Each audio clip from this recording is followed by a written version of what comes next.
So I'm here with Hogan from Superbike magazine, and we are standing behind the very, very pretty Husqvarna Vitpilen 701.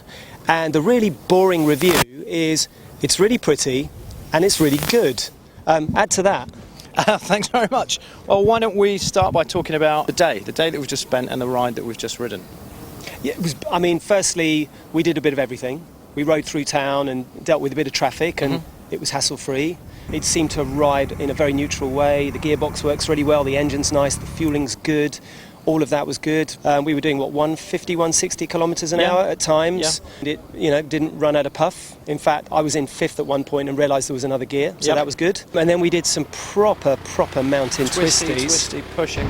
Yeah, with some fast people, not me. I was following you nutters at the front. But I think one of the points that Husqvarna were trying to make about the kind of ride that we've just done is appealing to the kind of nature and market that this bike is supposed to reach. It's supposed to reach out to commuter man, it's supposed to reach out to city rider, sports bike guy, and also kind of custom and new wave cafe racer guys as well, which is probably why both you and I are stood here.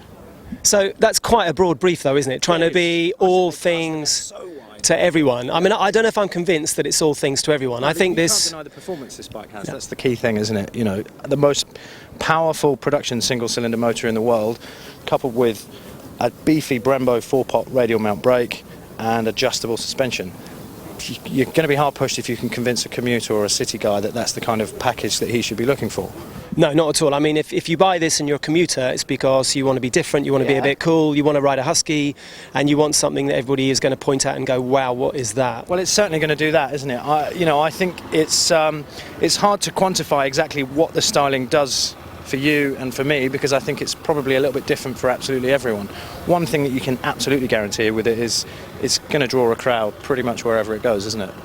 Yeah, I mean, the thing for me riding it with all the different types of riding we did was it's really, really good.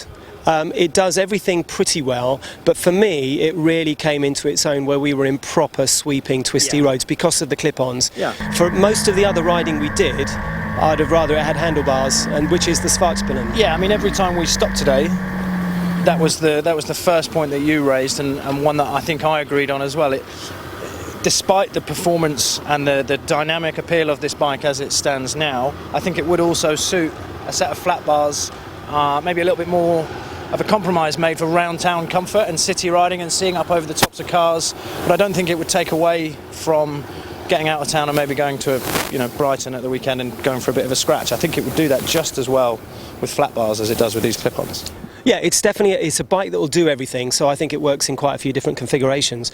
But I mean, really, for me, it was exactly what I expected it to be. I've ridden the 701 SM.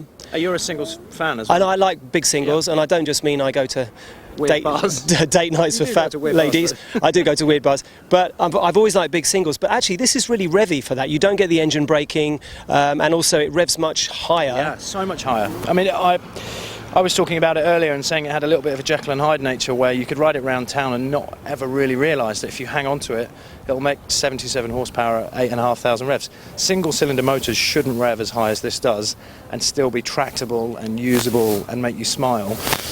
You know what it's like yourself. If you rev a typical big single out, it feels like you're doing horrible things to it. This seems to absolutely love being pasted. You wouldn't know that if you just rode to and from work every day in a city. You've got to get out and give the thing a bit of a pasting, haven't you, I think? Yeah, because if you did that on my old 625 SMC, as soon as you throttled off, you've got so much engine braking, it'll tip you forward. That's the old LC4 motor, isn't it? Yeah. Yeah. Kind of old tech, a beautiful motor, but nothing is light years away from where that was 10 years ago, I guess. Yeah, so I think the bottom line, from my point of view, is a really good job, really well done. They brought the concept out a good couple of years ago. It's been a long time coming, and from my point of view, in a really quite straightforward way, I think they nailed it. Yeah, I do. And just one thing on that concept, seeing a bike, seeing the concept drawing of a bike in 2014 and standing here now and seeing this as close as it is to that original concept, and I'm sure your editor can cut away now to that original concept drawing, then the original concept bike we saw at Milan in 2015. I spoke to the design team here earlier and they were saying you can take a concept to the moon in design terms, but what you deliver in the real world bike is what matters the most.